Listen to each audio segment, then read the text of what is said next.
తులసి మొక్కను నాటేటప్పుడు ఇంటి ప్రాంగణంలో మనం నాటుకునేటప్పుడు ఎటువంటి నియమాల్ని పాటించాలి? అలాగే మంచి రోజు కూడా చూసుకోవాల్సిన అవసరం ఉంటుందా?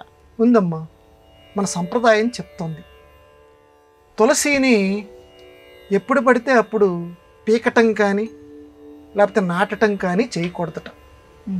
దానికి ప్రత్యేకంగా కొన్ని రోజులు చెప్పారు. ఆ రోజుల్లో తప్పించి మిగతా రోజుల్లో చెయ్యి. అంటే ఇప్పుడు ఉదాహరణకి చాతుర్మాస్యం మొదలవుతుంది, ఆషాఢ శుక్ల ఏకాదశి. అక్కడ చాతుర్మాస్యం అంటారంటే యతులు అక్కడి నుంచి 4 నెలల పాటు విష్ణుమూర్తి యొక్క ఆరాధన చేస్తారు.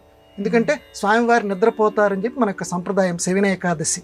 కాబట్టి ఆ ఆషాఢ శుక్ల ఏకాదశి ఏదైతే ఉందో ఆ రోజు ఎట్టి పరిస్థితుల్లోనూ తులసి మొక్కని పాతటం కానీ పీకటం కానీ కొయ్యటం కానీ ఇలాంటివి చేయకూడదు అన్నారు. ఎందుకంటే విష్ణుమూర్తి యొక్క భక్తురాలు కనుక.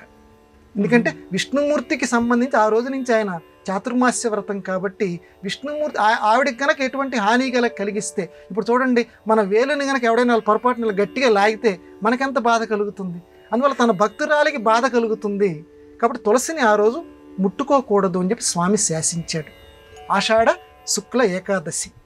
అట్లాగే చిట్ట చివర మళ్ళీ కార్తీక ఏదైతే ఉన్నదో అప్పుడు కూడా ఈ శుక్ల ఏకాదశి నాడు ఈ తులసి అమ్మవారిని మనం ముట్టుకోకూడదు, కొయ్యకూడదు ఏకాదశి నాడు. ఇక అలాగే అమావాస్య, నెల మొత్తం మీద అమావాస్య తిథి వస్తుంటుంది, పౌర్ణమి తిథి వస్తుంటుంది.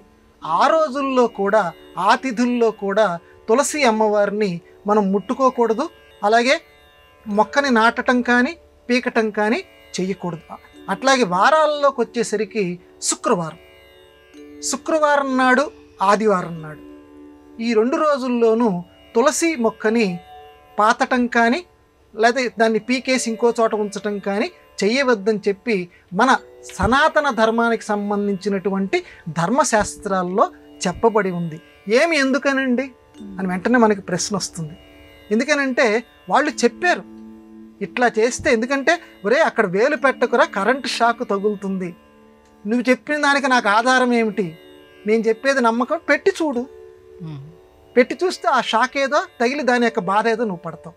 సనాతన ధర్మం చెప్తోంది ఆ రోజుల్లో తులసిని నువ్వేం చేయకురా అని చెప్పి. కాబట్టి మనం కరెంటు విషయంలో ఏ రకంగా మనం ఈ నిస్సందేహంగా పెద్దవాడు చెప్పాడు కాబట్టి మనకు అనుభవం వస్తే కానీ నేను నమ్మనని చెప్పి ఏ రకంగా మనం ఉండట్లేదో, పెద్దవాళ్ళు చెప్పింది నమ్ముతున్నామో, సనాతన ధర్మం చెప్పినటువంటి ఈ సంప్రదాయాన్ని కూడా మనం పాటిద్దాం.